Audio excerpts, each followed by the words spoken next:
And what is your plan for that time frame, Mr. Rutherford?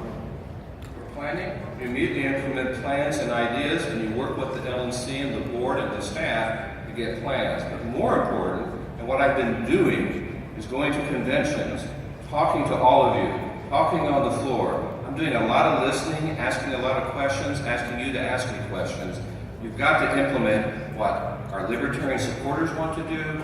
You've got to listen to what they want to do, and you've got to do that. The planning on that takes place immediately, and you implement it immediately. But the most important part of planning is that you start looking ahead. We don't look onto what ballot access problems we have next year. We have plans for 2, 3, 4 years ahead. You do that at all factors so that where we get to, where we are after 2 years of me being chair, is that we have long-range plans on what to do. Of course, they will have to be amended as circumstances change, but we know where we're heading. Mr. Pojunis. We start immediately after the convention.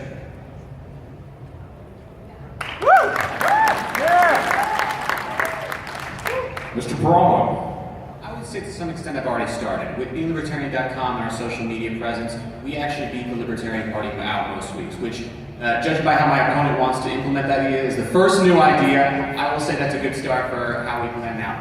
Regarding the apps, regarding the websites, we've all conceded that is something we need to change. So I would say a very simple thing is we need to reach out to the hackathon community. I was very involved in Bitcoin. I bought Bitcoin for $1.50 in 2011. That's how I started out. So what I would do is this.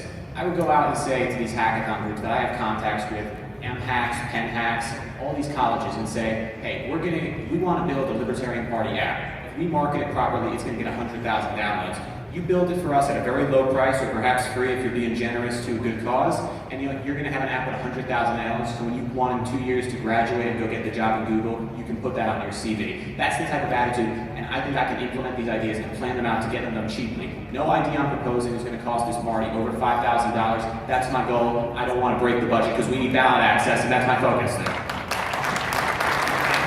Mr. Weeks.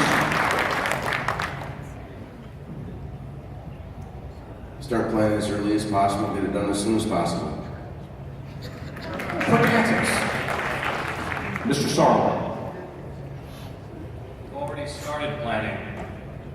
The first full meeting of the LNC that we had after I became chair, we got the entire committee together to come together and decide on what goals they were all willing to commit to. Because the truth is that the chair doesn't have a lot of power in the LNC. The National Committee that you elect has all the power. And we already have the plans. We have the plans to get 50 state ballot access in the District of Columbia this year. We have the plans to have a new website by the end of the summer. We have the plans to keep building the party up. We have the plans to keep building up state affiliates thanks to the good work of Andy Burns. We have the plans. And as soon as this LNC is reconstituted, the first full meeting of the LNC, we'll see whether or not everybody wants to keep going with those plans or they want to change. But I promise you, we will have the plans.